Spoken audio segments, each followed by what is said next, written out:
100 € in Cash, ja. Hier ist Jürgen Jung. Hallo Jürgen. Hallo Sven. Warum hältst du 100 € in der Hand? Ja, 100 € kann jeder bekommen, wenn er ein Wohnmobil bei uns mietet. Wie denn? Ja, wie? Ganz einfach. Wir haben verschiedene Fahrzeuge in verschiedenen Klassen.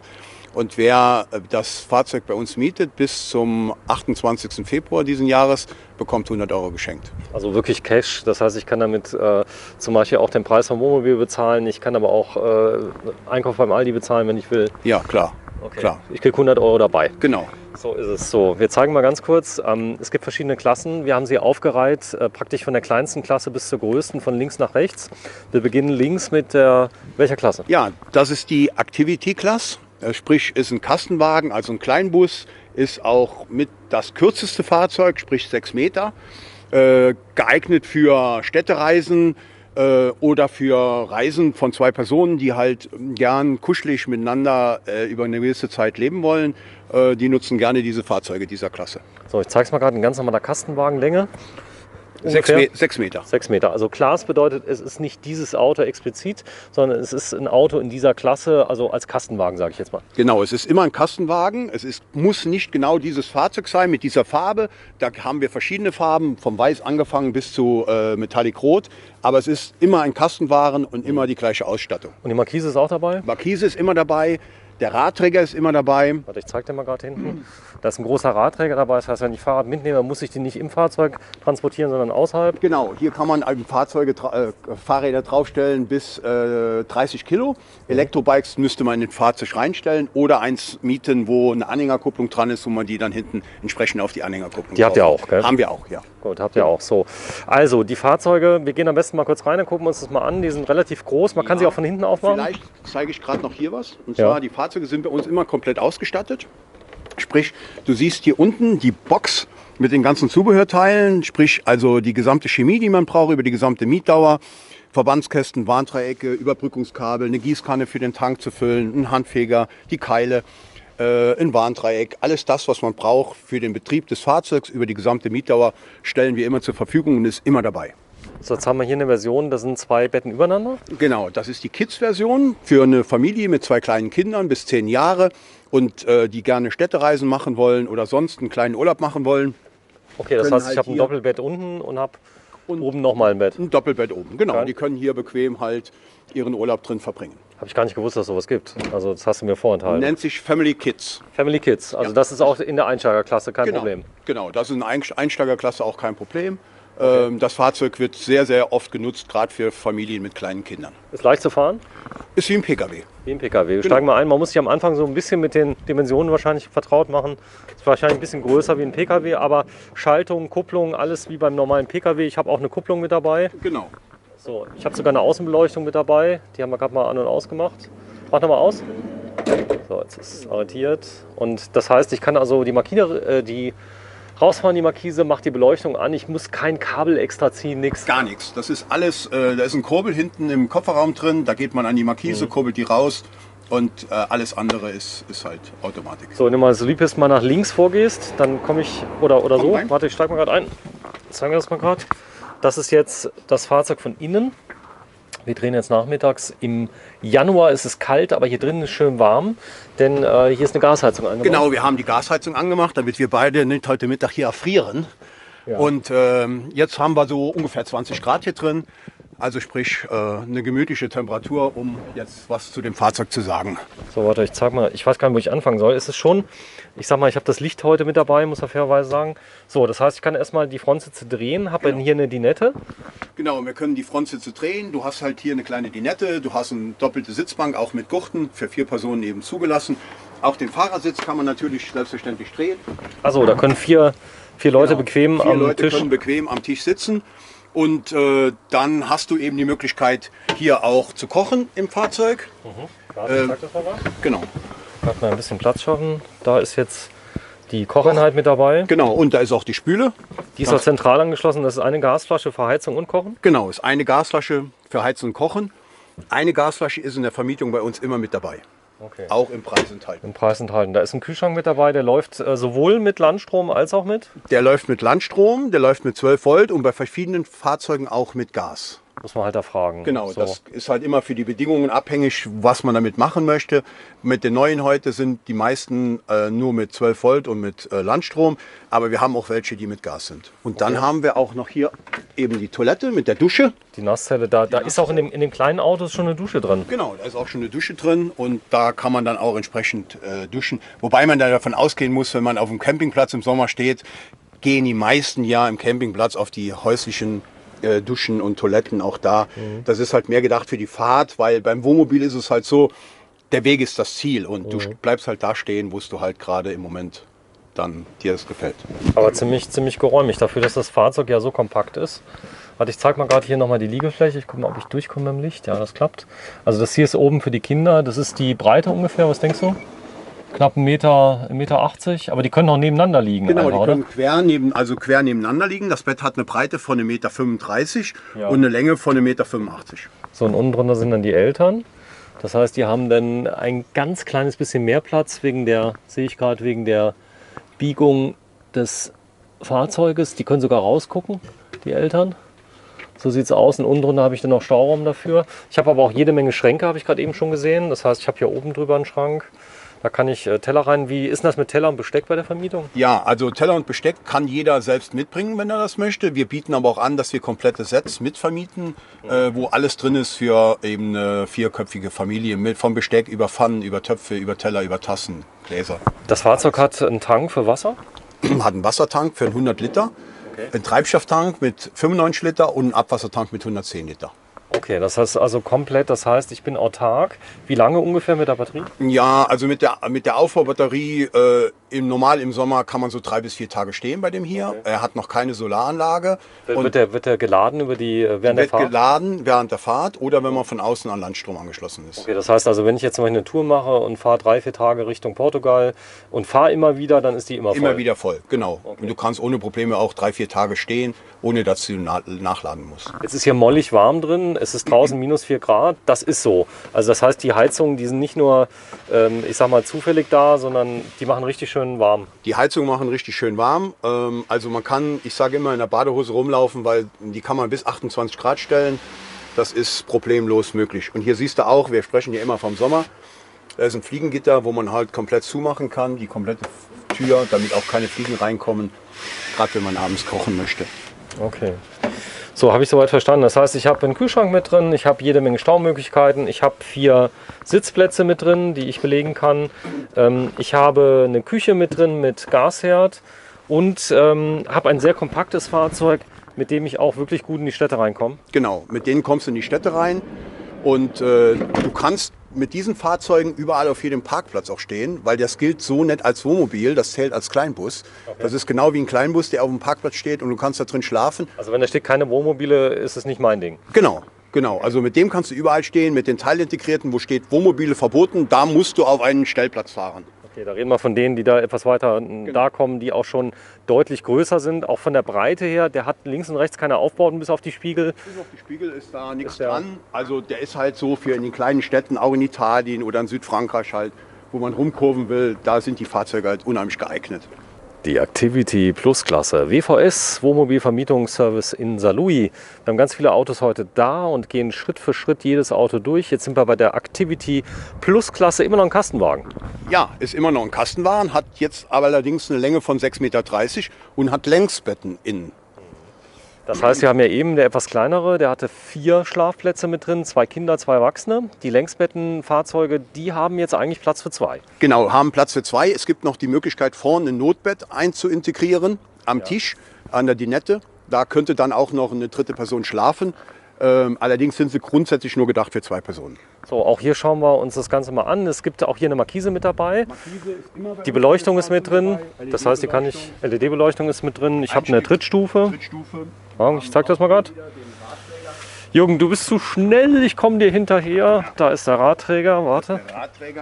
Da steht er. Also hier kann ich 2 Fahrräder bis 15 Kilo ungefähr. Ja, 30 Kilo bei den 2 Rädern. Normale Fahrräder ist da kein Problem. Und der siehst du jetzt, da haben wir jetzt hinten auch einen mit Anhängerkupplung. Wenn man jetzt E-Bikes mitnehmen möchte oder einen kleinen Roller, gibt es diese Bühnen, wo man hinten drauf macht, um eben die auch dann in der Vermietung mitzunehmen. Ja, auch hier nochmal ganz kurz einen Blick nach hinten, denn ihr habt alles, was für den Betrieb notwendig ist, liefert ihr mit. Das heißt, die Chemie für die komplette Fahrt, Genau. alle Adapter, die man braucht, um Landstrom zu beziehen. Ich kann das Fahrzeug an 230 Volt anschließen. Genau, kannst du an 230 Volt anschließen, ist alles dabei. Alles das, was man braucht während der Vermietung, ist im Fahrzeug drin. Ja, auch hier, das ist wieder mollig warm, die Wärme kommt einem entgegen.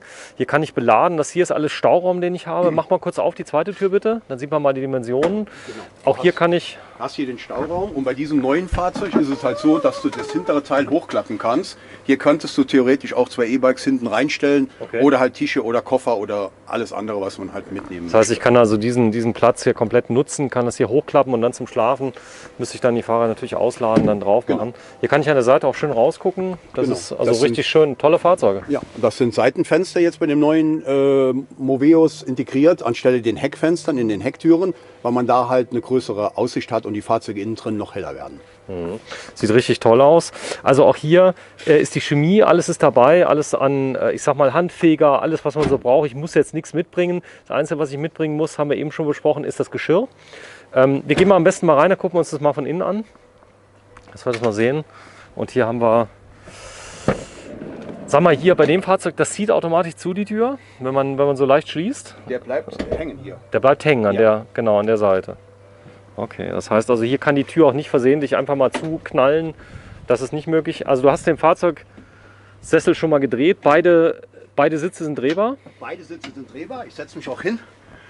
Und ja, du siehst, hier haben wir schon die komplette Ausstattung. Einmal zum Sehen. Es ist eine Lederausstattung. Du hast die Dinette.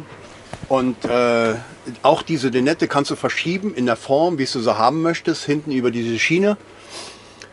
Du siehst halt die hochwertige Ausstattung vom Holzdesign her. Du siehst den Fernseher mit der vollautomatischen Sattanlage, Solaranlage. Das Fahrzeug ist voll autark.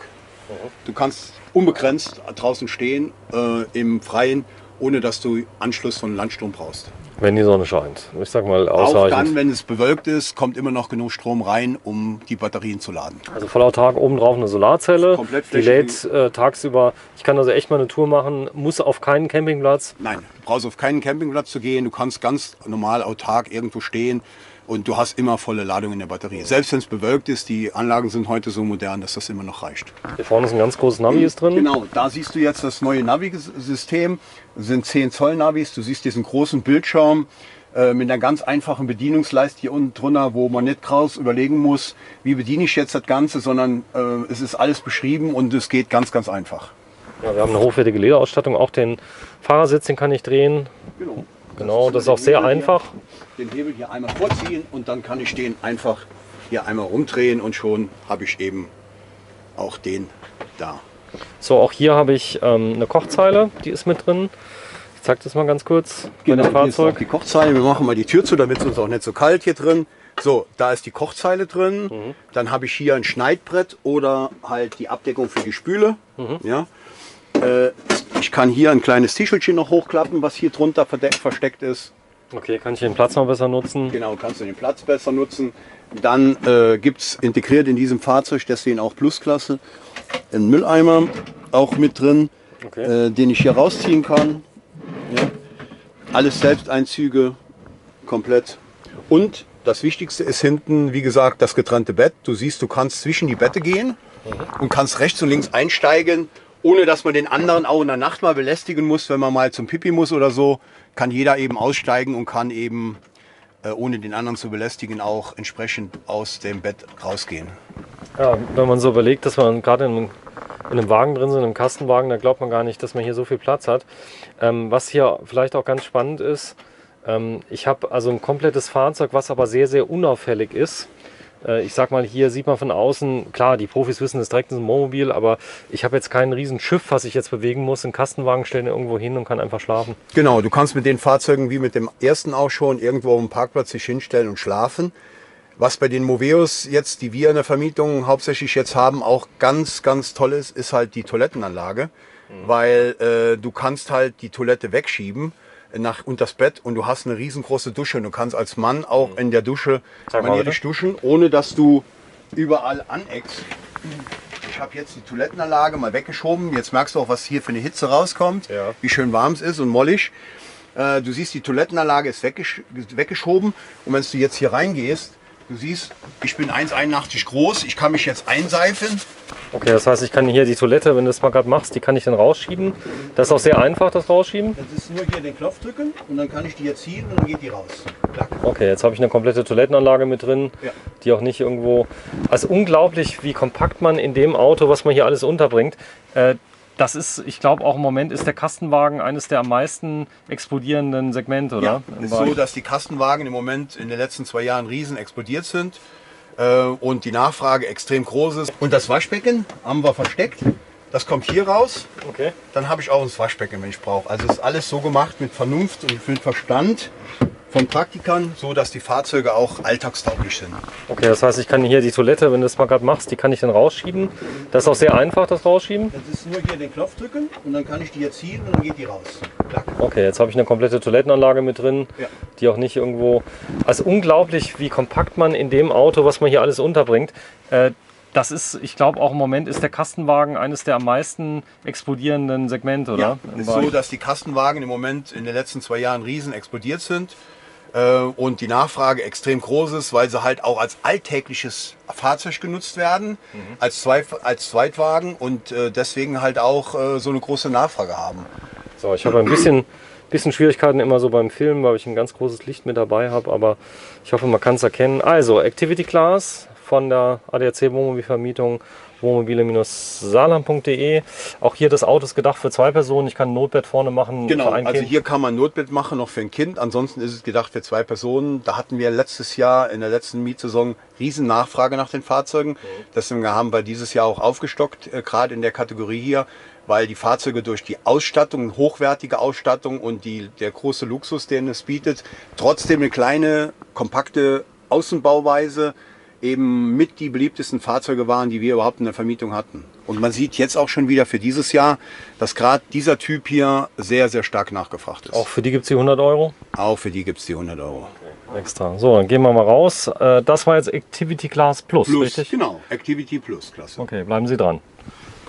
Die ADAC Wohnmobilvermietung, ja, alle Klassen werden heute vorgestellt. Es gibt ganz viele verschiedene Klassen. Es sind wohlgemerkt Klassen. Wir zeigen heute mal Fahrzeuge, die so oder so ähnlich einer Klasse entsprechen. Hier ist Jürgen Jung. Hallo Jürgen. Hallo Sven. Ja, wir haben 2 Kastenwagen jetzt erstmal gezeigt. Das ist auf der linken Seite Activity und Activity Plus. Activity für die junge Familie. Sehr, sehr günstig, muss man sagen. Activity Plus mit schon Komfort auf Kastenwagenbasis. Und jetzt haben wir quasi ein richtiges Wohnmobil, sage ich jetzt mal. Jetzt kommen wir zu den richtigen Wohnmobilen, sogenannten teilintegrierten Wohnmobilen. Das wäre jetzt ein Fahrzeug aus der Harmony-Klasse. Harmony steht schon Einsteiger noch? Es steht schon für, nicht mehr für Einsteiger, das ist schon ein ganz normales Wohnmobil, ein richtiges Wohnmobil auch. Es ist halt nur von der Ausstattung her vielleicht in der untersten Stufe. Also jetzt nicht die Luxusausstattung, aber sehr, sehr zweckmäßig. Sehr Man kann alles mitmachen. Genau. Man kann ganz Klimaanlage schon mit drin, Heizung mit drin, Fahrradträger, Markise. Wir werden es gleich mal zusammen sehen. Also alle Fahrzeuge bei euch haben eine Markise eingebaut. Das ist ganz wichtig. Ich fahre raus, denn da wo Sonne ist, will man Schatten haben. Genau, Markise haben immer alle Fahrzeuge und Radträger haben immer alle Fahrzeuge bei uns. Das ist Standard. Auch das zeige ich mal ganz kurz. Hier hinten ist ein großer Radträger mit dabei. Der gilt so bis 30 Kilogramm insgesamt, also 2 Fahrzeuge 15 Kilogramm. Man hat hier noch eine große Heckgarage mit drin. Genau, Heckgarage ist da, kann man auch noch alle Sachen einräumen. Da kann man auch zur Not Fahrräder unterbringen, wenn man das möchte. Wenn man hochwertige Räder hätte, zum Beispiel ein hochwertiges Rennrad oder Mountainbike, macht man das Vorderrad raus und dann stellt man das einfach rein. Sollte man auch unbedingt nach innen machen, denn die werden schon mal geklaut, muss man sagen. Also das ist nicht ungewöhnlich Das in kennen wir Südfrankreich, ähnlich Spanien. Du hast auch schon mal eins geklaut bekommen. 2 letztes Jahr. Genau, also die sollte man wirklich dann gut anschließen. Hier ist der Landstromanschluss übrigens, dass wir das mal kurz gezeigt haben. Die Fahrzeuge werden üblicherweise dann am Campingplatz oder wo man steht an 230 Volt angeschlossen. Dann wird die Aufbaubatterie geladen, aber das Fahrzeug ist komplett autark. Das bedeutet, ich kann also auch stehen, die Heizung funktioniert, da brauche ich keinen Landstrom, oder? Nee, dann brauchst du keinen Landstrom. Also die Fahrzeuge sind immer 3-4 Tage autark. Und die Fahrzeuge, die Solaranlage drauf haben, von denen wir jetzt in der neuen Saison sehr, sehr viele haben, die sind unbegrenzt autark. Die kann man immer stehen. So, jetzt sind wir hier in einem Fahrzeug. Das ist gedacht für wie viele Personen? Das ist jetzt gedacht für 2 Personen, auch ein ganz normales teilintegriertes Fahrzeug, eine Länge von 6,95, also auch noch eine sehr begehrte und sehr komfortable Länge. Du hast eine sehr schöne, großzügige Ausstattung, eine sehr helle Ausstattung, ein Dreifach-Kochfeld auf der linken Seite hier mit Petrozündung, eine Spülbecken, Schubladen, Steckdose, USB. Ja, ich habe doch deutlich mehr Platz, muss man sagen, als in dem Kastenwagen. Also in den Kastenwagen, genau. Muss man schon sagen, also ist viel geräumiger. Allerdings hat man dafür ein etwas schwerfälligeres Fahrzeug. Muss man Genau, sagen. du hast ein etwas schwerfälligeres Fahrzeug. Du hast hinten 2 Einzelbetten wieder, die du auch zum Doppelbett machen kannst, wenn man das möchte. In jeder Trittstufe ist eine Klappe drin, da kannst du auch noch Sachen reinstauen. Rechts und links unterm Bett ist der Kleiderschrank und über den Betten natürlich auch. Ich kann auch Sachen hängend, die hängend sind, die kann ich Genau, unten im hier Kleiderschrank rechts und reinmachen. links unter dem Bett ist da jeweils eine Tür. Genau, für hängende Sachen. Fragen mich Frauen immer nach, kann ich denn da auch mal so ein Kleid mitnehmen oder irgendwas Kleider, oder eine Jacke, Kannst du, Röcke und so weiter, das kannst geht. du alles mitnehmen, das ist kein Problem. Du Großer hast einen Kühlschrank. großzügiger Kühlschrank mit Gefrierfach immer drin. Das Gefrierfach ist drin. Ganz unten, was ist das? Ja, das ist was ganz Tolles. Und zwar eine sogenannte Flaschenkühlung. Da kannst du Flaschen im Sommer reinstellen zum Kühlen, Ohne jedes Mal den Kühlschrank aufmachen. zu müssen und den Kühlschrank selbst damit Ah, zu okay. belasten. So. Dann haben wir eine großzügige Dusche mit einer richtigen Kabine, mit einer richtigen Duschkabine vor allen Dingen. Da kann man auch drin duschen, ohne dass man Angst haben muss, dass das Wasser immer rausgelaufen kommt. Du siehst, die Höhe ist schon 10 cm unten der Duschwanne. Und eine Toilette, auf der man auch anständig sitzen kann, wenn man die Geschäfte verrichten möchte. Genau, auch das ist getrennt. Ich kann hier zumachen, habe meine Ruhe Genau. und habe meinen Frieden, kann die Duschkabine abtrennen. Man merkt also, in einem richtigen Wohnmobil ist halt ein bisschen mehr Platz als im Kastenwagen. Aber ich sag mal, ich habe den ganz großen Vorteil, dass ich natürlich, ich sag mal, mit der Geräumigkeit auch schon etwas länger wegfahren kann, bequemer. Ja, mit den Fahrzeugen fährst du im Regelfall 14 Tage weg oder 3 Wochen oder noch länger. Du kannst halt sehr luxuriös und sehr bequem über den gewissen Zeitraum dann eben auch hier dein Leben drin verbringen. Auch hier haben wir wieder diese Pilotensitze, die man jederzeit drehen kann. Okay, die kann man drehen und dann kann man da auch essen dran. Und dann kannst Am du Tisch dich wieder an den den- Tisch setzen und kannst eben essen. Du kannst dich auch hier hinsetzen, weil den Tisch kann man auch ausziehen hier. Und dementsprechend hast du alle Möglichkeiten. Auch hier dahinter ist nochmal ein kleiner Schrank. Auch da kann die Dame Hängend, nochmal ja. Sachen reinhängen. Man hat Ablagemöglichkeiten. Hier oben ist die gesamte Technik. Elektronik dann, was man möchte. Auch da gibt es eine Einweisung, ist Gibt's sehr eine einfach, muss man Einweisung, sagen, nicht so genau. kompliziert. Also auch wenn es so kompliziert aussieht, rechts ist jetzt die Heizung, Das die ist ist die an. Heizung, die ist jetzt an. Wir Die haben macht ordentlich 23 Grad eingestellt im Moment. Die macht schön warm, damit wir nicht erfrieren. Fliegengitter eingebaut, machen wir zu. Fliegengitter ist in der Tür, überall mit drin. In allen Öffnungen ist immer ein Fliegengitter mit drin, auch im Dach. Super, also auch hier bekomme ich die Fahrzeuge natürlich fix und fertig von euch übergeben. Die sind gefüllt mit Sprit und mit Gas. Genau, also die Fahrzeuge sind bei uns vom Diesel her immer mit dem vollen Tank und müssen wieder mit dem vollen Tank zurückgegeben werden. Und eine Gasflasche ist immer eine mit im Preis enthalten bei uns und die ist auch immer voll mit im Fahrzeug drin. Genau. Okay, super. Ja, Haustiere, ganz großes Thema. Es gibt auch Fahrzeuge mit Haustieren. Da gibt es Besonderheiten. Genau, wir sind zumindest bis letztes Jahr, vielleicht ändert sich das dieses Jahr, kann ich im Moment noch nicht beurteilen, der einzige Anbieter gewesen im Saarland, der auch Haustiere in gewissen Fahrzeugen zugelassen hat. Das machen wir auch in 2019. Wir haben also gewisse Fahrzeuge, die für Haustiere geeignet sind und zugelassen sind. Und da lassen wir auch zu, dass der kleine Freund des Menschen mitkommen kann, also der kleine Hund oder der Hund, der dann entsprechend mit soll über die 14 Tage und nicht alleine zu Hause bleibt. Da gibt es eine kleine Besonderheit. In diesem Fall müssen die Fahrzeuge von euch gereinigt werden. Genau, also es ist so, dass das Haustier 7,50 € am Tag kostet und dass wir in dem Fall auch die Reinigung nicht dem Mieter, die Endreinigung innen nicht dem Mieter überlassen, sondern dass wir das machen müssen. Aufgrund der Hygiene müssen wir gewisse Vorschriften da beachten und machen das dann entsprechend selbst. Ja, großes Wohnmobil bei den normalen Wagen, den Kastenwagen, da war das klar. Die werden gefahren mit Pkw-Führerschein. Das ist hier genauso? Hier ist genauso. Die Fahrzeuge haben alle 3,5 Tonnen. Kann jeder mit dem normalen Führerschein fahren. Es gibt nur eine kleine Beschränkung. Der Führerschein muss mindestens 3 Jahre im Besitz desjenigen sein, des Fahrers sein. und das Alter muss 21 Jahre überschritten sein. Okay, 21 Jahre alt und 3 Jahre im Besitz. Das heißt, wenn ich mit 18 den Führerschein gemacht habe, könnte ich mit Anfang 21 dann noch reisen. Wie ist denn das mit Zuladung? Jetzt haben die Fahrzeuge ja ein Leergewicht, sagen wir mal 3 Tonnen oder 3,1. Bisschen weniger. Die Fahrzeuge haben so ein Leergewicht alle so bei 2,98. Okay. Und das heißt, du kannst immer, ich sage immer so im Schnitt ca. 600 Kilo zuladen. Inklusive den Personen, die mitfahren? Genau. Okay, das heißt, ich habe jetzt 3 Personen oder habe 2 Personen, sagen wir mal 200 Kilo, dann kann ich noch rund 400 Kilo mitnehmen. Ja, wobei man sehen muss, dass im Leergewicht bereits das Gewicht des Fahrers mit 80 Kilo integriert ist. Der halbe Tank Diesel und der halbe Tank Wasser. Okay, auch integriert im Zweifelsfall sogar noch mehr. Genau, also das heißt, in den 600 Kilo ist das, was du tatsächlich ungefähr mitnehmen kannst. Okay, auch da soll man ein bisschen natürlich vorsichtig sein. Man kann das Fahrzeug auch so vollpacken, dass man es überlädt. Ja, wobei ich immer sage, wenn man als Mieter das Fahrzeug nimmt, um 14 Tage damit in den Urlaub zu fahren, glaube ich, schafft man es nicht so voll zu laden. Die Gefahr ist eher bei den Eigentümern, die immer jedes Jahr was reinpacken. Die jedes Jahr was reinpacken und die da ganzen Hausstand mitnehmen, von Notstromaggregaten über Ersatzkühlschränke und Roller. Ich weiß nicht was. Roller. Genau, Elektroroller. Da ist eher die Gefahr, dass die Fahrzeuge überladen sind. Beim Mieter kommen wir da kaum drauf. Aber nicht egal, was für blöde Fragen ich habe, die kann ich auch noch stellen. Man kann die immer stellen, genau. Wir haben auch dieses Jahr ein neues Prospekt gemacht. Da sind auch dann im Prinzip die meisten Fragen, die jeden Zeit und jeden Tag aufkommen, drin beschrieben und beantwortet. Wer sowas haben möchte, kann die gerne bei uns in der Station abholen oder schreibt uns einfach per Mail an, dann schicken wir eins zu. Alles klar. Ja, Jürgen. Die Klasse heißt Harmony? Ist die Harmony-Klasse, genau. Okay, super. Auch hier gelten 100 Euro Frühbucherrabatt bis 28. Februar 2019. Genau. Zeig nochmal die 100 Euro. Oh, wo habe ich sie? Ich habe sie schon ausgegeben. Hast du schon ausgegeben? Nee, du hast sie noch da. Da sind sie noch. Hier kriegt derjenige Cash mit dazu. Damit kann man zum Beispiel auch schon mal in den Supermarkt fahren, kann sich eindecken mit Lebensmitteln und allem, was man irgendwie braucht. Also 100 Euro Aktion bis 28. Februar gebucht. Man sollte auch früh genug buchen. Wohnmobile sind leicht im Trend, muss man sagen. Wohnmobile sind schwer im Trend. Du siehst, ich habe das selbst jetzt auch an meinem eigenen Leib erlebt, wenn man mal anfängt, jetzt gerade in der jetzigen Zeit den Urlaub zu planen im Januar und man schaut sich an, was die normalen Urlaubsreise, ob mit dem Flugzeug, mit dem Bus oder mit dem Auto kosten, dann wird einem schon leicht schwindelig und das ist dann für eine Person und wenn man mit einer Familie fährt, ist man dann gleich ein paar tausend Euro los.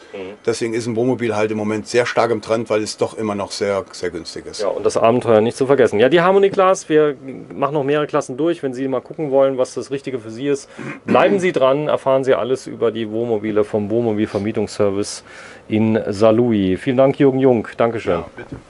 100 Euro Frühbucherrabatt bis 28. Februar 2019. Harmony Plus. Also ich gehe es nochmal durch. Wir haben links die Activity Class, ein Kastenwagen. Da gibt es auch ein Video von. Dann gibt es Activity Plus.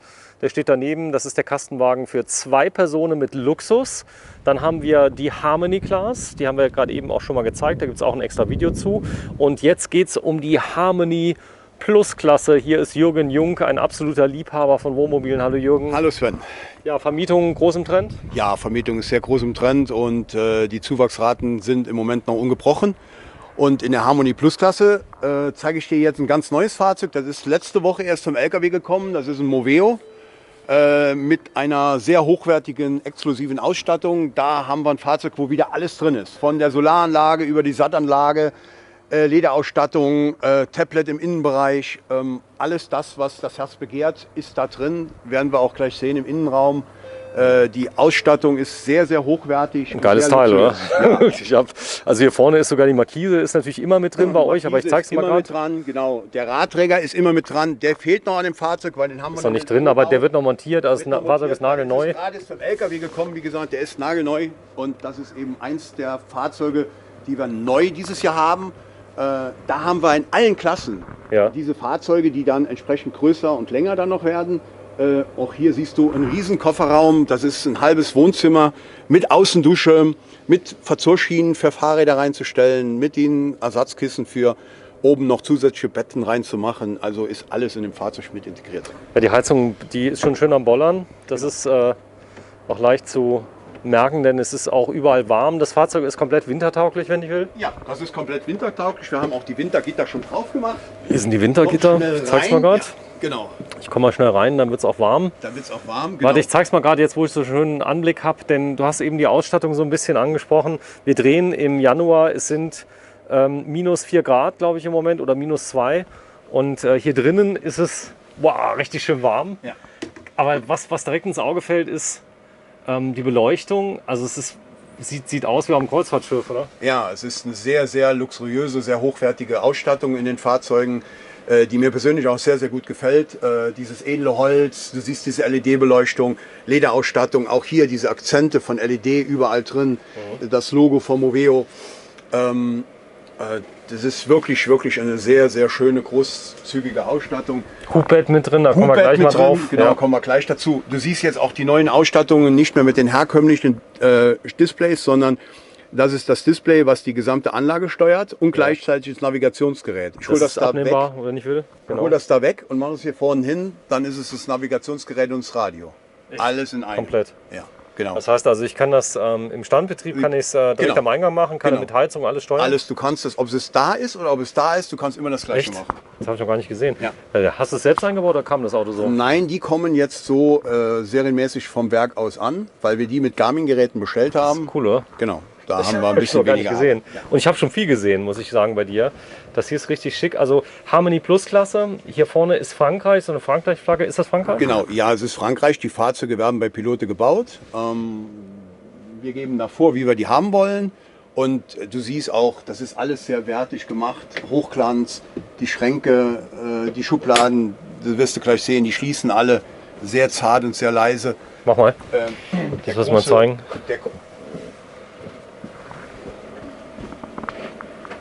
Das ist wie zu Hause in der Küche, du hörst nichts mehr. Cool, auch ein Riesenplatz. Riesenplatz, du hast ein schönes Kochfeld hier, du kannst hier Vorrat hinstellen.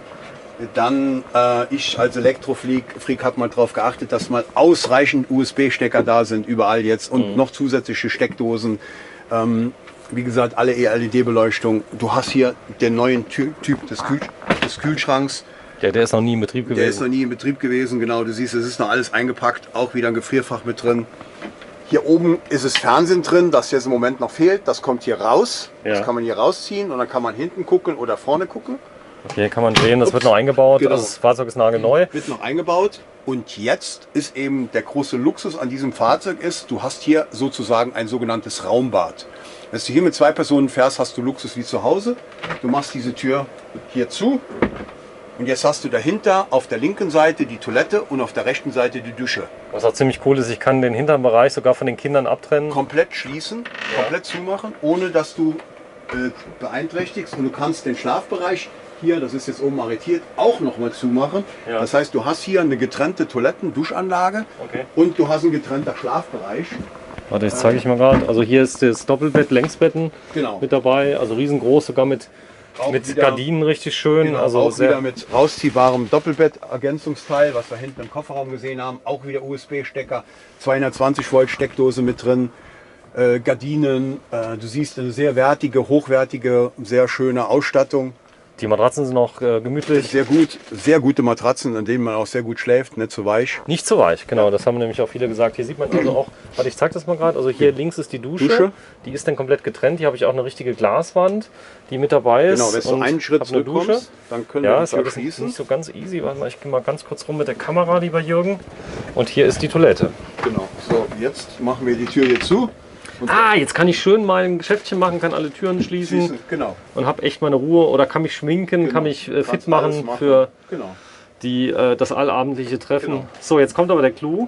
Das Fahrzeug ist nämlich für 4 Personen, bis zu 4 Personen, 2 Erwachsene, 2 Kinder oder 2 Erwachsene und noch ein Erwachsener. Genau. Hier oben drauf ist nämlich ein Hubbett. Das fährt elektrisch runter. Das kann ich dir jetzt leider nicht zeigen, weil die Aufbaubatterie noch nicht eingebaut ist, weil das Fahrzeug erst am Freitag kam vom LKW. ja. Das fährt elektrisch runter mit dem Schlüssel, der hier vorne im Schlüsselschrank drin ist. Ja. Und dann kann da oben drüber auch 2 Kinder oder 2 Erwachsene liegen. Das ist ein vollwertiges Bett mit 1,40 Meter Breite. So, ich zeige mal gerade von hinten. Also Länge des Wohnmobils, wie lang? Das Wohnmobil ist 7 Meter lang. Ja, ist gar Also nicht, eine gar nicht sehr so lang, gute, oder? Eine sehr gute Länge, mit der man sehr gut und sehr luxuriös fahren kann.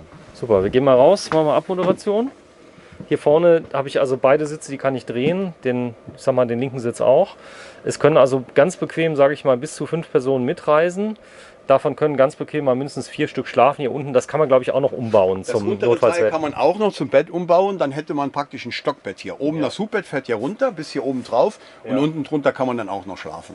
So, also das würde gehen, oder man kann auch Kinder mitnehmen und kann dann anschließend dort sein. Aber ich glaube, es sind vier Plätze eingetragen. Gell? Genau, es sind 4 normale Gurtplätze eingetragen. Also 4 Personen können auf jeden Fall mitfahren, die gesichert fahren können. Super, aber auch da, wie gesagt, wenn man da Fragen hat, ich habe 5 Kinder und so weiter, einfach an euch richten, ihr habt eine Lösung. Genau, wir haben ja Fahrzeuge auch bis zu 7 Personen, also die man bis zu 7 Personen mitnehmen kann. Wir haben da auch für die Großfamilie immer die richtigen Fahrzeuge da. Super. So, dann gehen wir mal raus, machen Abmoderation. Also viel Platz, Harmony Plus, Luxus pur, ein neues Mobil, jetzt zum Beispiel von der Firma Moveo. Das muss aber in dieser Harmony Plus Klasse jetzt nicht Moveo sein, ist aber in dieser Klasse praktisch, ich krieg so ein ähnliches Wohnmobil. Genau, also wir haben da verschiedene Marken in dieser Harmony Plus Klasse. Das ist jetzt eins davon, aber es ist immer eins mit diesem Ausstattungsvarianten, wie wir sie jetzt gezeigt haben, wenn es die Plus-Klasse ist. Cool ist auch testen. Ich kann also, indem ich es mir ausleihe, wunderbar mal testen, ob Wohnmobil überhaupt was für mich ist und kann auch testen, welches Wohnmobil das so ist. Kann mir dieses Jahr das eine nehmen, kann mir nächstes Jahr vielleicht ein anderes nehmen, das in Ruhe mal ausprobieren. Das ist keine Schande, oder? Nee, das ist keine Schande. Da kommen viele, die dann sagen, wir wollen uns eins kaufen, aber bevor wir jetzt eins kaufen, gucken wir mal, was uns am besten gefällt.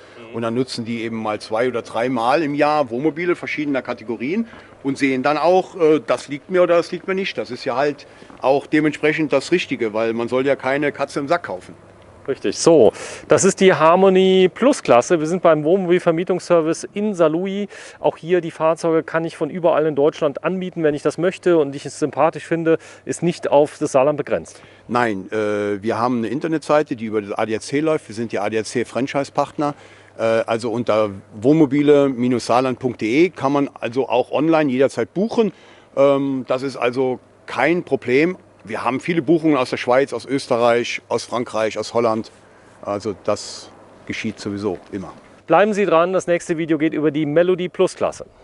Die Melody Plus Klasse, hier ist Jürgen Jung, wir sind in Saarlouis, WVS, Wohnmobilvermietungsservice, wohnmobile-saarland.de, ADAC. Jürgen, Hallo, Sven. was ist das für eine Klasse? Ja, das ist die Melody Plus Klasse. Schon eine mittlere, gehobene Klasse. Plus bedeutet immer besondere Ausstattung der Fahrzeuge. Wie bei uns, wie schon gesagt, bei den anderen Fahrzeugen immer eine Markise dran, immer ein Radträger dran. Hier siehst du jetzt, der hat jetzt Aluminiumfelgen auch schon mit drauf. Der hat eine große Heckgarage hinten drin, Ja. wo man dann auch entsprechend E-Bikes reinstellen kann. Warte, ich komme mal kurz rum, dann kannst du aufmachen. E-Bikes reinstellen kann oder normale Fahrräder reinstellen kann. Wie auch schon in den anderen Videos gesagt, immer alle Zubehörteile, die man für den Betrieb, inklusive der Chemie, die man braucht über die Dauer der Mietung. Auffahrkeile, Stecker, alles dabei. Ist dabei. Vom Kabeltrommel Handfeger, die Kabeltrommel nicht, die muss jeder selbst mitnehmen. Die muss er mitbringen, aber die ganzen Adapter, die man braucht, für die blauen Stecker und so weiter, das ist alles dabei. Er hat sogar eine Rückfahrkamera mit drin.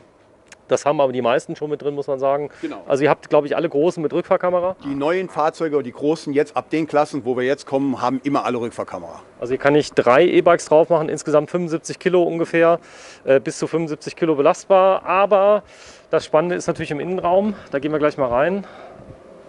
Und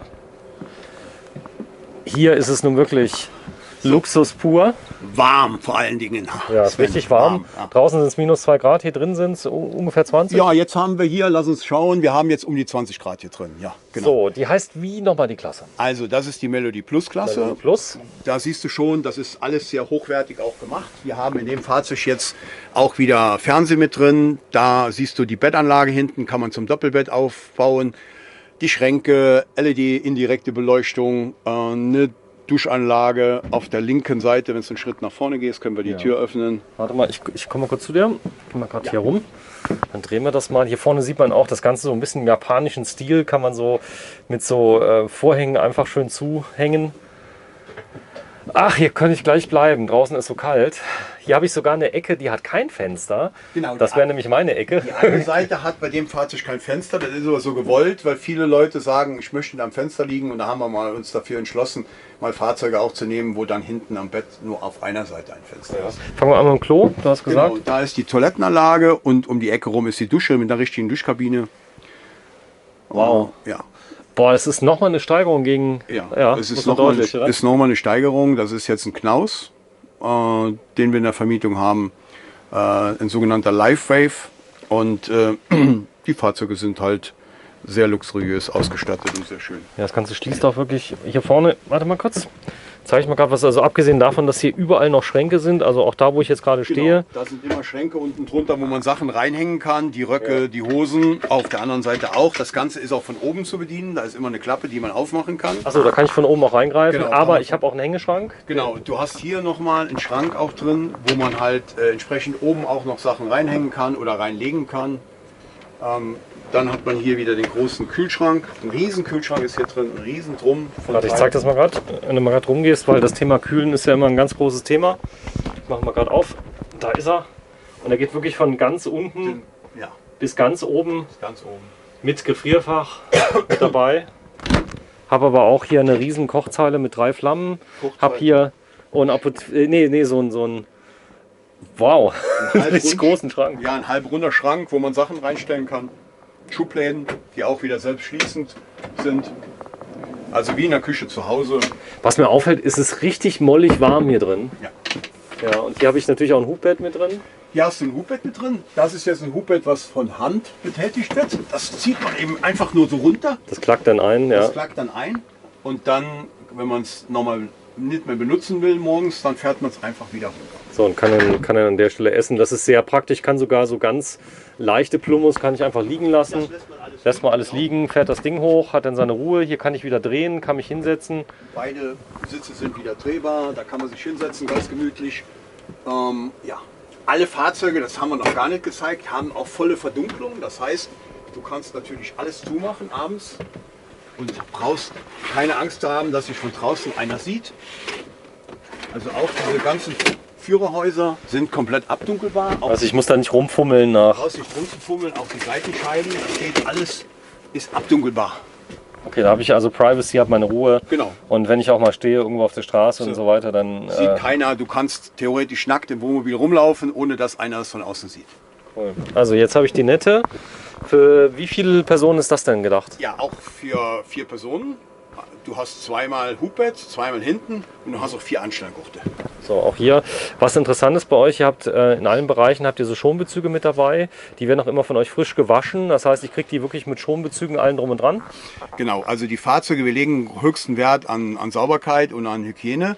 Die Fahrzeuge sind bei uns so immer, dass sie immer mit Schonbezügen sind, auch im Bettbereich mit Nassbezügen. Also keiner liegt auf einer Matratze, wo ein anderer schon mal drauf gelegen hat. Die werden immer abgezogen, werden immer noch mal gewaschen.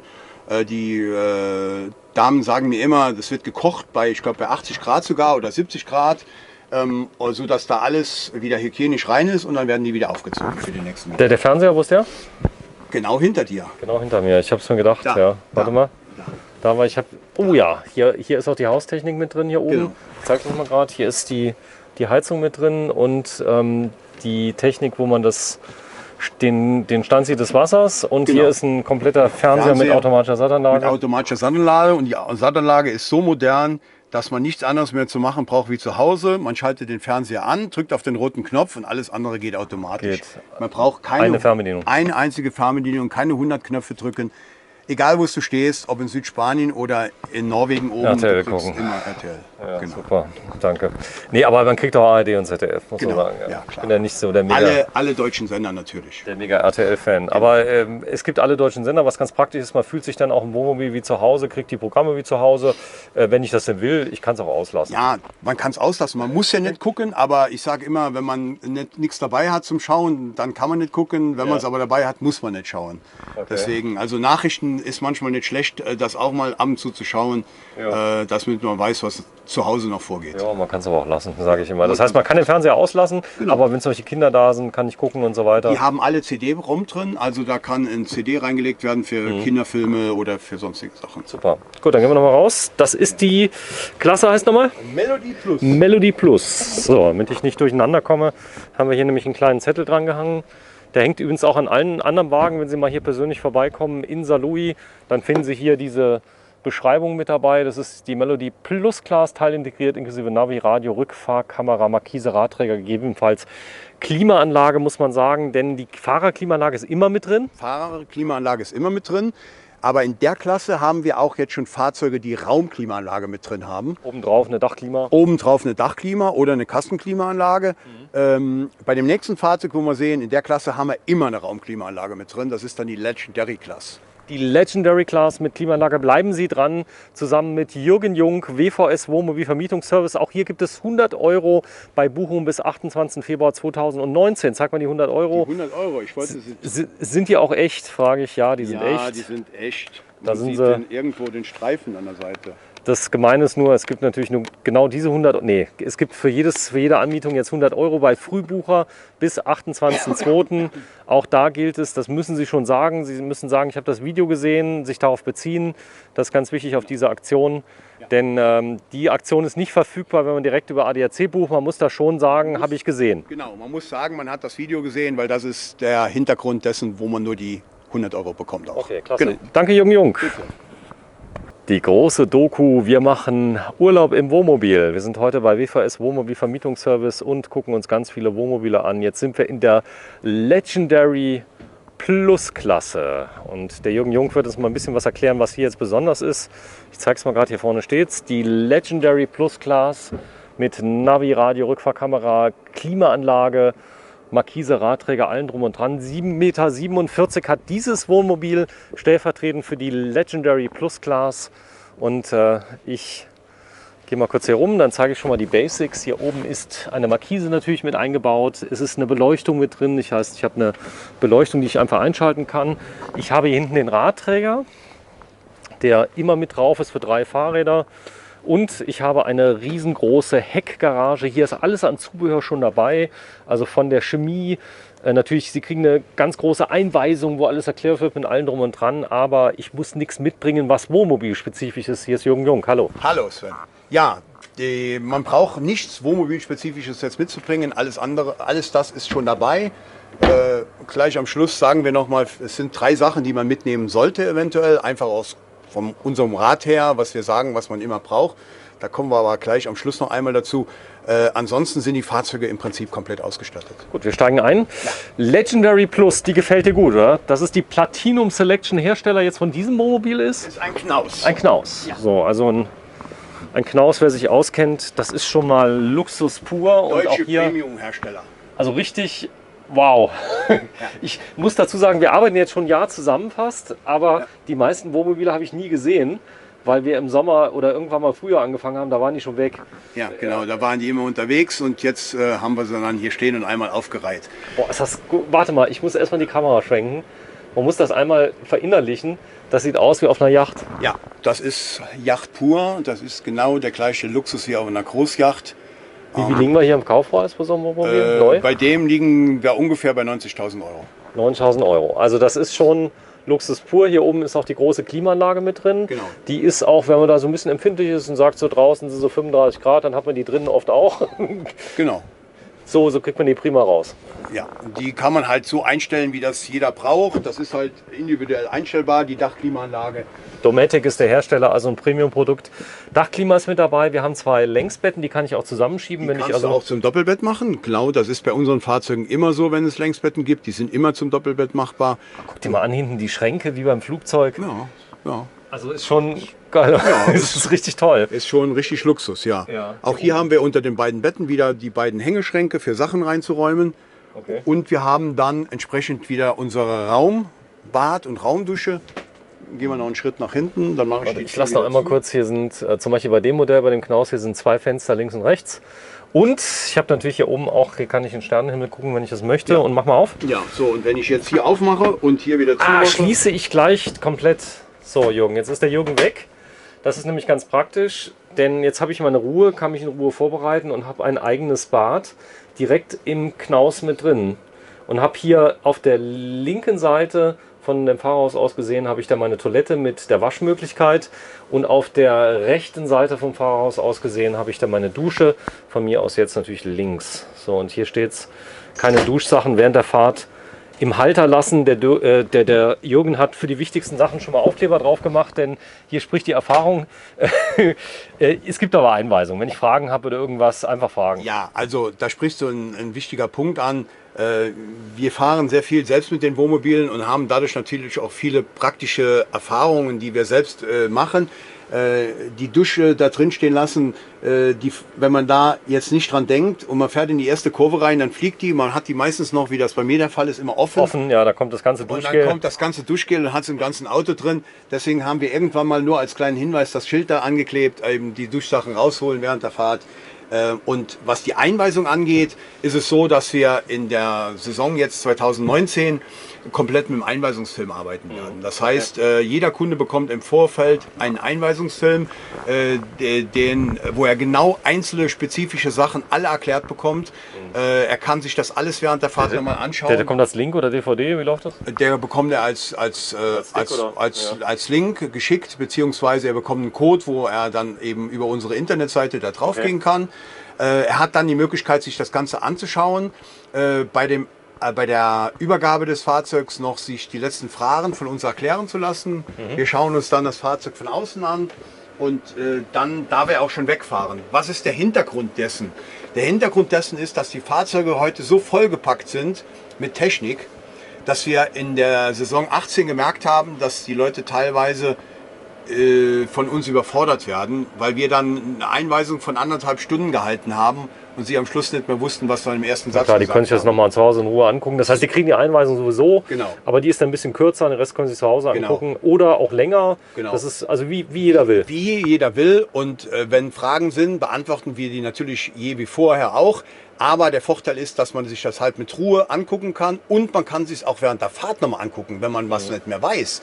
Das ist der große Vorteil. Und wir haben Versuche gestartet in 2018 und die Leute waren alle hochzufrieden und die haben alle gesagt, super Idee, können wir alles super noch genau angucken, wie wird Wasser aufgefüllt. Genau, ich wusste das nicht mehr und wir haben uns das angeguckt, anders hätte ich dann da gestanden und wusste nicht mehr oder hätte sie müssen anrufen, was natürlich auch möglich ist, aber so hat man immer die Unterlagen dabei und das ist ja heute die Technik, das sich nochmal anzuschauen. Jeder hat ein Handy und man guckt sich das nochmal an und dann weiß man genau, was Sache ist. So, das Fahrzeug hier ist für 2 Personen eigentlich gedacht, im Großen und Ganzen? Ist für 2 Personen gedacht, aber Luxusklasse dann, Hochluxusklasse, deswegen Legendary Plus Klasse. Da haben wir auch nur Plus, genau wie auch bei der Klasse vorher. Für 2 Personen, die halt in Luxus gerne fahren möchten, hat auch eine Länge von 7,47 Meter.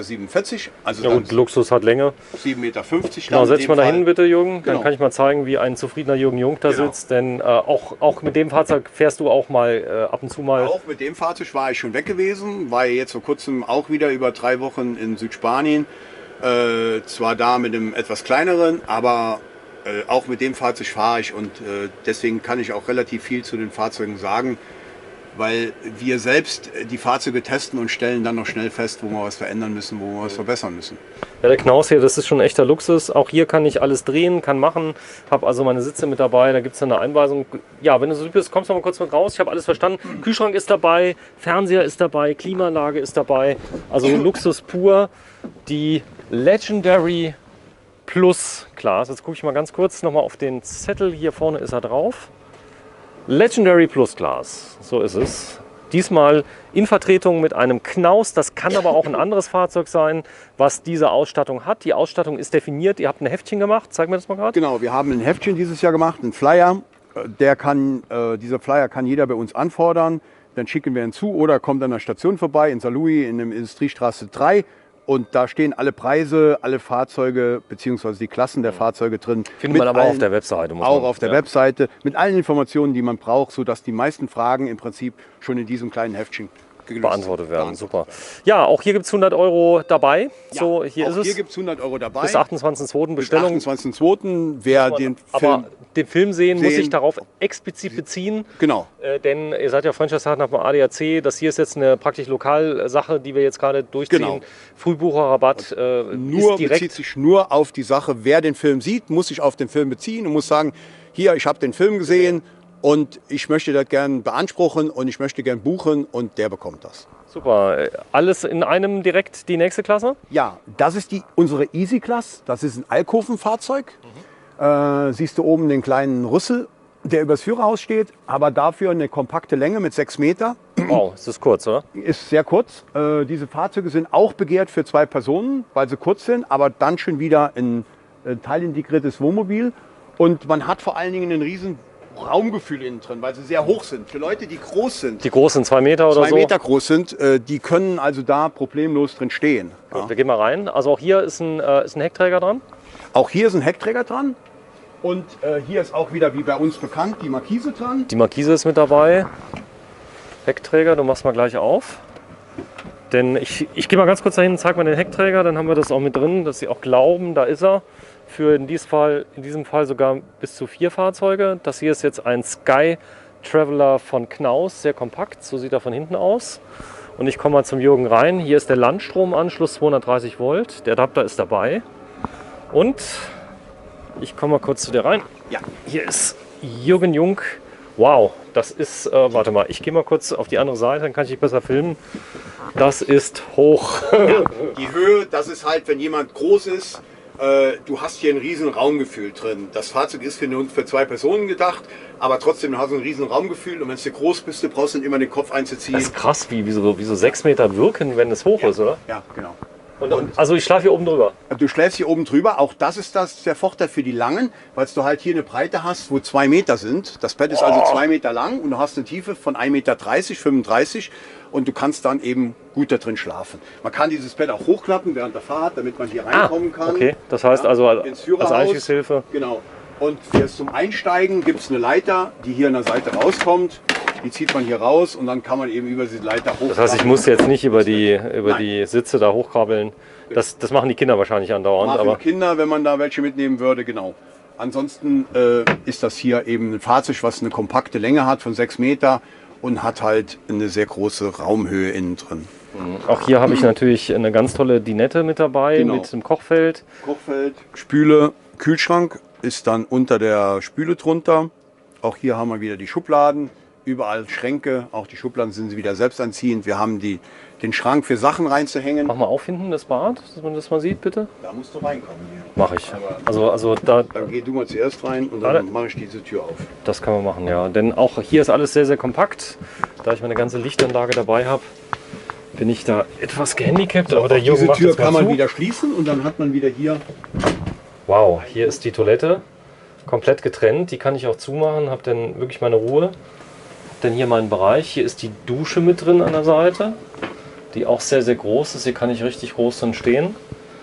Und hier vorne habe ich dann das Waschbecken. Das ist aber komplett getrennt. Das heißt, auch hier kann ich die Türen schließen und kann dann in Ruhe einfach mich waschen. Und zeitgleich kann auch jemand auf der Toilette sein. Jürgen, mach nochmal auf. Ah, er kommt. Da ist er.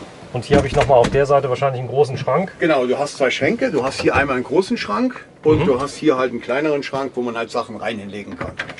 Super. Genau, ansonsten über die Spüle, überall Schränke, alles also zum Verstauen. Krass, wie hoch das Fahrzeug ist. Also das ist echt was für große Leute, die haben gar keine, oder Leute, die sagen, ich fühle mich zu beengt in einem Fahrzeug. Das gilt hier nicht. Ja, nee, das gilt hier nicht. Und vor allen Dingen, die großen Leute haben ja meistens das Problem, dass sie auch keine Betten finden, wo man drin schlafen kann. Und Ja. das ist in dem Fahrzeug hier auch kein Problem, weil eben das Bett groß genug ist. So, auch hier habe ich eine komplette Dinette mit dabei. Die hat auch richtig viel Platz. Also mit 2 Personen brauche ich mich hier nicht zu beschweren. Und ich kann mir sogar aus dem Weg gehen. Einer kann unten liegen, der andere kann oben liegen. Genau. So, die Sitze sind hier nicht drehbar, nehme ich an. Die Sitze sind bei dem Fahrzeug nicht drehbar, weil es ein Alkovenfahrzeug ist. Dafür hast du 2 Sitzbänke, ja rechts und links. Okay. Und habe auch einen ganz genau. tollen Einstieg. Ach, das kann ich ganz Das hochklappen. kann man ganz das hält auch hochklappen. dann. Das hält so, das ist, damit du hier reingehen kannst, auch wieder für die Großen gemacht. Ohne dass du dir immer den Kopf stößt, wenn du aufstehst, kannst du ganz normal frei hier rein. Beim Fahren dann zumachen? Nee, kann man auflassen. Kannst du auflassen, das kommt kann nicht man. von alleine Warum runter. nicht? Das ist ein Stoßdämpfer, der arretiert jetzt. Und dann muss ich einmal nach vorne drücken und wieder zurückziehen, um den runterzukriegen. Super, die heißt wie die Klasse? Das ist die Easy Class. Easy Class. So, und dann komme ich mal ganz kurz hier rüber. Und dann fassen wir noch mal kurz zusammen. Die Easy Class hat nämlich einen Alkoven. Ist das Alkoven Ist ein oben drauf? Alkoven, ja. Alkovenbett oben drauf. Ist gedacht für ganz große Personen, habe ich jetzt gelernt. 2 Meter kein Problem, aber auch für Leute, die sagen, hey, ich will ein kompaktes Fahrzeug, aber trotzdem viel Platz. Das ist dafür dann geeignet. Und es hat den riesen Vorteil, Es ist wirklich sehr, sehr kompakt. Bedeutet auch, wenn ich auf einer Fähre bin, wir sind hier bei 6 Metern? Oder 6 Meter ist die günstigste Version. die günstigste Version. Genau, Das heißt, ich ja. zahle auf Fähren zum Beispiel einen Bis ganz 6 geringen Preis. Genau, also der ist der niedrigste Preis bis 6 Meter und dann geht es von 6 bis 10 Meter und dann ab 10 Meter wird es dann richtig teuer. Ja, auch hier gibt es 100 Euro extra, beziehen sich auf das Video. Bis 28.02., wenn Sie buchen, bekommen Sie 100 Euro Cash von Jürgen Jung. Ja. Hier ist es. Und auch hier gilt, Sie müssen wirklich explizit buchen und da auch sagen, habt das Video gesehen und so weiter. Genau, ja. Nur dann gibt es die 100 Euro, wenn man sich auf das Video bezieht und man sagt, man hat das Video gesehen. Genau. Bleiben Sie dran. Zur nächsten Klasse rechts ist welche? Family Class. Family Class. Bis gleich. Die ADAC Wohnmobilvermietung WVS. Hier ist Jürgen Jung. Grüß dich, Jürgen. Hallo Sven. Ja, last but not least, die Family Class in der Vermietung. Das ist ein großes Auto, oder? Ja, es ist unser Familienfahrzeug, sprich für eine Familie mit vielen Kindern. Also hier kann man bis zu 7 Personen mitnehmen, insgesamt mit den Kindern und hat auch Schlafplätze für diese in diesem Fahrzeug. Ja, riesengroß. Also wir drehen jetzt im Januar 2019. Wenn Sie das Auto kriegen, ist das natürlich gewienert, gebügelt und so weiter und so fort. Wir stellen aber heute mal die Klassen vor. Bis zu 7 Schlafplätze, bis zu 7 Sitzplätze, 3,5 Tonnen. Das heißt, kann ich mit jedem Führerschein fahren und knapp 7 Meter Länge. Genau, kann man mit jedem Führerschein fahren. Die Fahrzeuge sind im Prinzip zu fahren wie jeder Pkw, ist also kein Problem.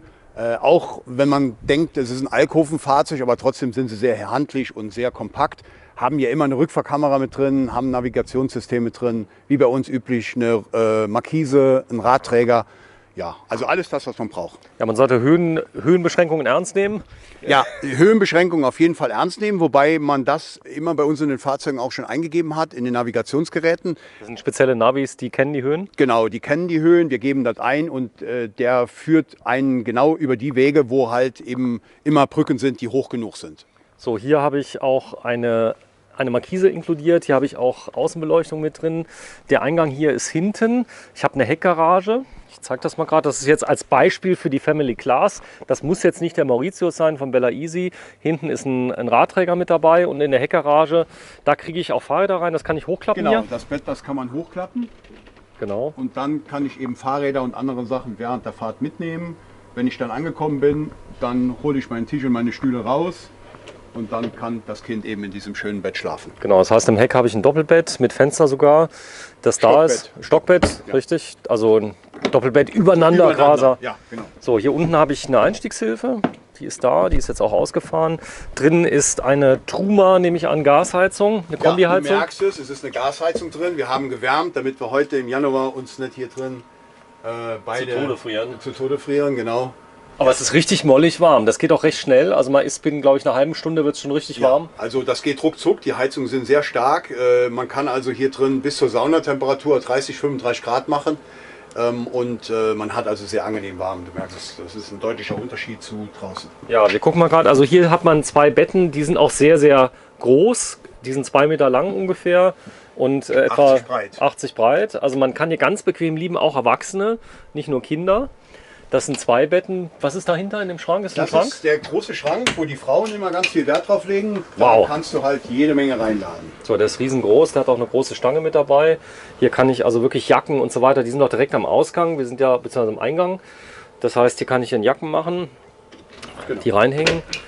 Die Küche ist direkt hier vorne am Eingang. Das heißt, genau, da wo sie auch hingehört. Da kann ich alles machen. Da kann man kochen. Es ist ein 3-Flammen-Kocher. Mit Petrozündung, ein Waschbecken, man hat Schubladen, es gibt Steckdose mit USB, Schränke, wo man alles einladen kann, Getränke oder Konserven auch oben. Das, was man braucht. Also diese Fahrzeuge haben so viel Platz an Schränken, dass man problemlos alles ist auch für 7 Personen, muss man sagen. Ist für 7 Personen, da nimmt man ein bisschen was mit, aber man hat Platz genug. Also es gibt da nie ein Platzproblem. Großer Spiegel, das ist ganz interessant. Man kann sich komplett angucken, also auch im angezogenen Zustand. Das wird die Frauen wiederum interessieren, die kurz vorm Gehen dann sich nochmal checken wollen. Hier habe ich einen ganz großen Kühlschrank. Haben wir wieder den großen Kühlschrank mit dem Gefrierfach oben, gerade für die Familien wichtig, wenn man dann Eis oder sowas auf die Fahrt mitnimmt für die Kinder. Und unten halt auch wichtig, eben wieder dieses Getränkefach, wo man Flaschen stehen transportieren kann und nicht den normalen Kühlschrank, deswegen beansprucht, gerade im Sommer, wenn es warm ist. So, der geht über Gas, aber auch über 230 Volt Der und geht über Gas. 12 Volt auch. Genau, Gas 230 Volt und 12 Volt, wobei man immer runterkühlt den Kühlschrank, entweder mit Gas oder mit 230 Volt. Die 12 Volt Version, die bei der Automatik, das ist nur eine Erhaltungskühlung für während der Fahrt. So, hier habe ich eine ganz große Dinette, also die ist auch ausgelegt für 7 Personen. Genau, also die kann man jetzt umbauen auch wieder zum Bett und diese Seite kann man auch wieder umbauen zum Bett. Beide Dinetten sind umbaubar zum Bett, sodass man... Also ich sage jetzt mal, wenn ich den ganz normalen Zustand habe, habe ich hinten 2 Betten, habe hier oben ein unvorstellbar großes Bett. Ja. Großes Doppelbett, 2 Meter lang und 1,35 Meter breit. Und da kann also 2 Personen problemlos schlafen. Es sieht fast noch breiter aus als 1,35 Meter. Es ist aber nur 1,35 Meter. Es ist 1,35 Meter. Das heißt aber, es ist fast 1,40 Meter, also wie so ein Queen-Size-Bett, richtig groß. Die Polster sind mit dabei, da kann ich also hingehen, was für eine Polster? Das ist die Polster sind für, wenn die gebraucht werden, je nachdem mit wie vielen Personen gefahren wird eben diese Dinette umgebaut zum Bett und diese Dinette wird umgebaut zum Bett. Dafür sind die Polster da. Wenn man die nicht braucht, weil man nur sagt, man fährt mit 2 Kindern, das mal zu Hause. Dann bleiben die hier und wir haben die nur immer im Fahrzeug drin, damit das auch fahrzeuggehörig immer dann gelagert werden kann, damit man weiß, was man ist. So, wieder Schränke, Schränke, Schränke, die sind überall. Jetzt ist das Schöne dabei, jetzt könnte ja auch eine Familie mit 7 Kindern fahren. Ich habe 7 Sitzplätze. Die müssen ja alle nicht hier drin schlafen, die könnten ja auch im Zelt schlafen. Ne? Aber man darf mit 7 Leuten fahren. Ja, es sind 7 Anschnallplätze da, man darf mit 7 Personen fahren. Sicherlich können die auch im Zelt schlafen, was des Öfteren auch gemacht wird, dass größere Kinder sagen, wir nehmen ein Zelt mit und wenn wir dann auf dem Campingplatz sind, schlafen wir im Zelt. Aber auf der Fahrt zum Beispiel, wenn man Pause macht, da kann man ruhig mal Genau. Hier die Dinette umbauen, aber ansonsten können die auch mal rausgehen. Ja. Also es ist ein richtig, richtig großes Fahrzeug. Vorne, der Sitz ist jetzt nicht drehbar, weil ich habe hier, also ich zeige es mal gerade, auf der rechten Seite habe ich 2 Plätze zum Frühstücken, Essen und so weiter. Und hier habe ich auch nochmal insgesamt 4 Plätze, also insgesamt 6 Plätze. Und da könnte sich der 7., der muss sich dann nochmal dazwischen setzen, auf ein kleineres Kind oder so. Ja, genau, so ist das eigentlich gedacht. Dann haben die Fahrzeuge alle Navigationssystem mit Rückfahrkamera. Es sind Citroën-Fahrgestelle. Wir haben schon die AdBlue-Technik, sprich also es gibt keine Probleme mit Städtefahrten. Dürfen also auch, wenn Fahrverbote sind, in die Städte reinfahren. Also die neueste Technik ist in den Fahrzeugen verbaut. Ja, die Family Class, auch hier nochmal zur Betonung, Sie haben jetzt Toilette zeige ich gleich mal, Sie werden niemals ein Fahrzeug kriegen, wo einer direkt mit Körperkontakt draufgesessen haben. Alle wichtigen Stellen, die aus Stoff sind, die sind überzogen. Die sind immer überzogen mit sogenannten Nässeschutz, auch die Betten. Die werden nach jeder Vermietung die runtergezogen und werden dann nochmal gekocht, also gewaschen, gekocht und dann kommen nochmal frische drauf. So, jetzt gehen wir mal kurz im Nassbereich, der ganz wichtig ist. Ich kann also, wenn ich jetzt anhalte mit Kindern bequem, auch mal Pipi machen gehen, hier auf der Toilette. Du merkst, welche Hitze da rauskommt. Also, ja, ist interessant. Im Bad ist immer am wärmsten, kann das sein? Ja, klar, weil die Heizung immer sehr nah am Bad sitzt, weil da die Haupttechnik, Wassertechnik untergebracht ist und da auch im Winter der gefährlichste Bereich ist, dass das einfrieren kann. Ja. Und deswegen ist es da auch immer am wärmsten. Da kann man aber auch die Luftdüsen verschließen, sodass es dann eben entsprechend nicht mehr so warm wird. Aber du siehst, da ist auch viel Platz. Das Fenster. Genau, hier kann ich mich reinstellen, kann auch zumachen. Das heißt, wenn jemand sein größeres Geschäft macht, dann ist er in Ruhe und kann auch mal ein bisschen mit dem Smartphone googeln. Hier Halterungen für Handtücher drauf zu hängen, das ist alles dabei. Alles dabei. Ich sag mal, ziemlich gut ist es mit 4 Personen. Es geht auch mit 6. 7 wäre auch möglich, aber mit 4 Personen ist es zum Beispiel ultra komfortabel. Ja. Mit 4 Personen ist es ultra komfortabel. Mit 7 Personen haben wir auch ganz, ganz selten. Es kommt schon mal vor, dass jemand mit 5 Personen fährt, mit 6 ganz selten. Wenn mit 7, das glaube ich, hatten wir bisher ein einziges Mal gehabt, da war das noch ein Baby. Meistens gehen dann die Kinder noch zwischen die Eltern ins Doppelbett mit rein, weil da sowieso die Gefahr ist. Würde aber gehen. Würde auch gehen, ist alles kein Problem. Okay, super. Ja, dann gehen wir noch mal kurz raus, Jürgen. Hier ist die Family Class. Hier oben ist übrigens nochmal die Heizung. Das sind die Heizungsbedienelemente von Truma. Eine kombinierte, du korrigierst mich, Heizung mit warmem Wasser, richtig? Genau, ist eine kombinierte Heizung Kombi 6 für Wasser und warme Luft. Genau, und hier oben habe ich dann den Tank. Was hat der? Frischwasser, Abwasser? Ja, der hat einen Frischwassertank von 110 Liter und einen Abwassertank von 110 Liter. Das wird auch angezeigt hier oben. Wird angezeigt, alles über elektronische Anzeige auf diesem Display, was du gerade gezeigt hast. Hat das Fahrzeug hier Solar am Dach? Auf diesem Fahrzeugtyp ist jetzt kein Solar drauf. Wir haben aber auch welche in der Klasse, die Solar drauf haben. Das heißt, ich bin autark 1, 2, 3 Tage. Wenn ich Solar habe, dann komplett, muss man fragen. Autark. Ja, man muss immer fragen und man muss immer die Bedingungen nennen, die man gern hätte. Und dann schauen wir, was dann am besten eben dazu passt und welches Fahrzeug dann zu welchem Zeitpunkt frei ist. Man muss bei dieser Family Class wissen, da sind wir mit der Fahrzeuganzahl relativ begrenzt. Die Fahrzeuge werden meistens in den Hauptsommerferien gebucht oder generell in den Ferien. Und da wir da immer nur eine begrenzte Stückzahl haben, für die Fahrzeuge muss man auch relativ früh buchen. Deswegen tun wir uns das auch jetzt an, hier im Januar bei minus 2, 3 Grad, das zu filmen, damit die Leute das sehen und frühzeitig buchen. Weil dann können wir immer noch sagen, Fahrzeug ist frei oder man kann einen oder anderen Tag verschieben. Es macht wirklich Sinn. Also warte mal, ich komme mal kurz raus, Jürgen, dann immer ein bisschen besser für die Abmoderation. Ist ja so, wir haben einen regelrechten Boom, also das Thema Wohnmobilreisen explodiert, das merkst du, also du verkaufst immer mehr neue. Man sollte sich schon früh genug darum kümmern, auch im Campingplatz, muss man fairerweise sagen. Also in den Hauptzeiten. Also wenn man auf dem Campingplatz fahren möchte und auf einem Campingplatz bleiben möchte, dann sollte man sich schon frühzeitig darum tun. Aber ich glaube, es ist nicht anders wie bei jeder Urlaubsreise auch. Derjenige, der mit dem Flugzeug fliegt, kümmert sich auch im Regelfall im Januar, Anfang Februar drum. So ist es auch mit den Wohnmobilen. Es ist halt nur so, dass die Anbieterzahl der Wohnmobile halt viel geringer ist wie ein Flugzeugunternehmen oder Busunternehmen. Und deswegen ist es halt wichtig, dass man sich so bis, ich sag mal, Anfang, Mitte Februar spätestens in der Family Class dafür entschieden haben sollte, wann man fährt, auf uns zugekommen ist und man sagt, man hätte gern die und die Fahrzeugbedingungen und dann schauen wir, was geht. Rücktritt, Reiserücktritt ist möglich, eine Versicherung? Ja klar, es gibt immer eine Versicherung, die wir auch anbieten. Das ist eine spezielle Versicherung, die mit dem ADAC gemacht ist. Wenn Krankheit, Todesfall oder sonstige familiären Umstände eintreten, sodass man eben kostenlos von der Sache zurücktreten kann. So, bis 28.02. machen wir 100 € bei Mindestbuchung einer Woche. Also das ist so der, also müssen mindestens eine Woche buchen, aber da gibt es 100 € Cash nochmal dazu. Ja. Das Ganze bitte auf das Video beziehen, ist ganz wichtig, also für die Aktion. Ja genau, also es gibt die 100 € nur dann, wenn die Kunden, die uns anrufen, sagen, wir haben das Video gesehen und wir melden uns jetzt aufgrund des Videos. Vorher bitte bei der Buchung, nicht nachher. Genau, vorher, nicht nachher, klar. Und dann gibt es auch diese 100 € bei mindestens einer Woche, sprich 6 Nächten Mietdauer. Also Hintergrund Frühbuchung müssen wir auch sagen, wir wollen die Auslastung verbessern. Genau. Also wir hatten im letzten Jahr so kleine Lücken, die waren äußerst günstig, das ist aber oft nur wenige Tage oder mal eine Woche. So, das gibt es immer mal, dass also zwischendurch ruhig mal fragen nach Lücken, aber jetzt geht es ja darum, dass man also die komplett auslastet.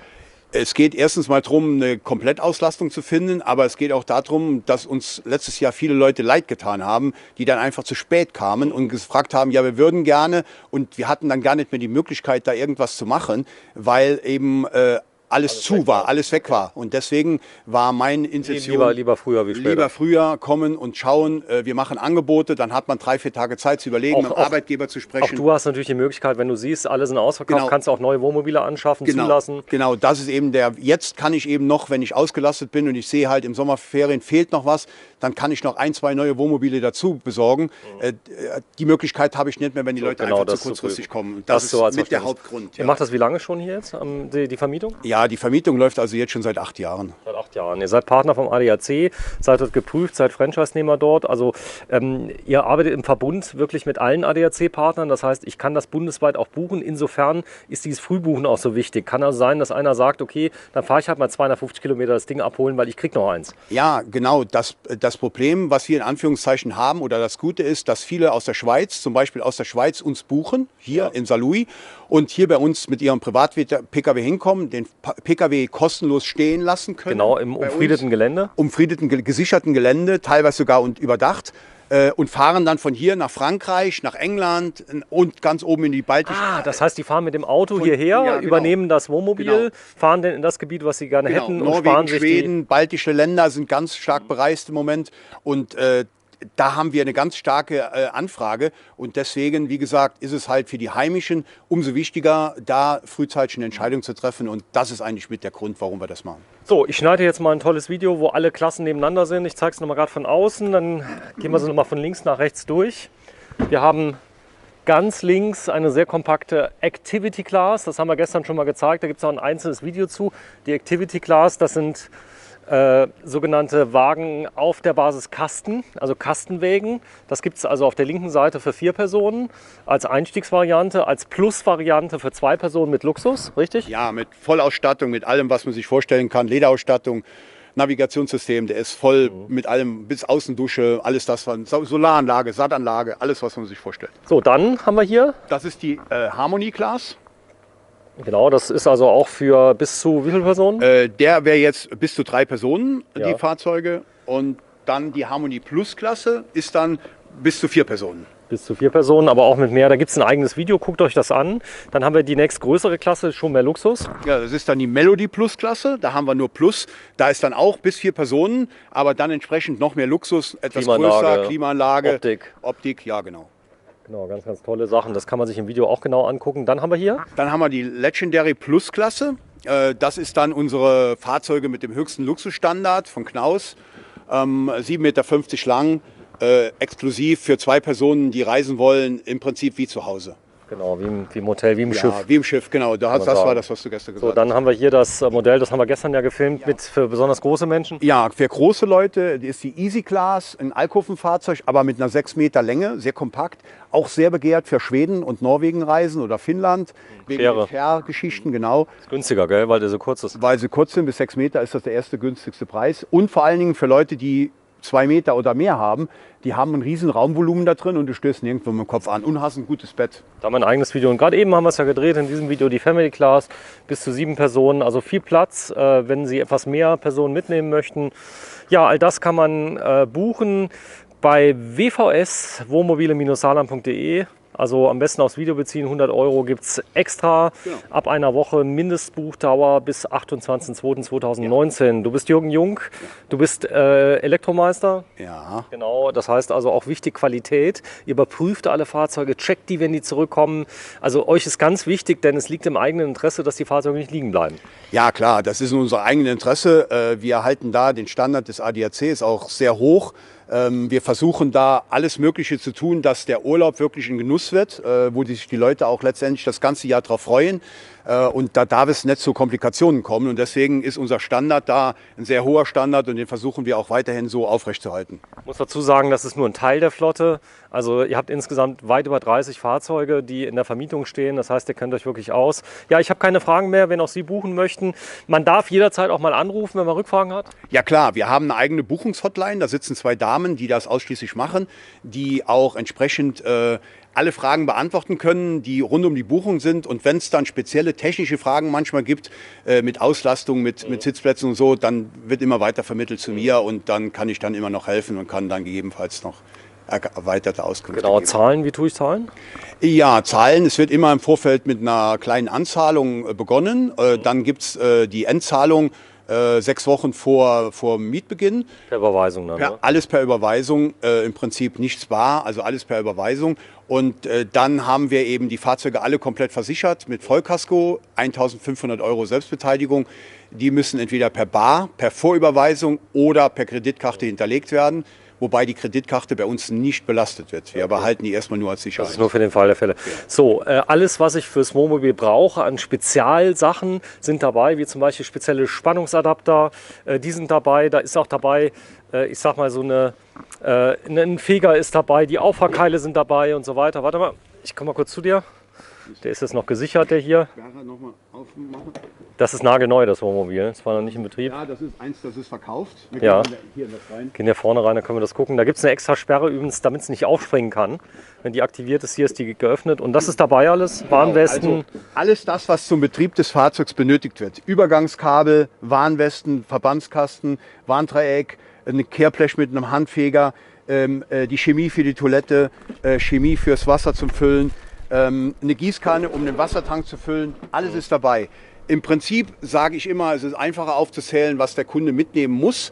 Es ist wichtig, dass er ein eigenes, mindestens 20 Meter langes Verlängerungskabel mitnimmt. Eine Trommel zum Beispiel. Eine Trommel zum Beispiel. Ja. Er kann mitnehmen, wenn er möchte, einen eigenen Wasserschlauch, um den Tank zu füllen.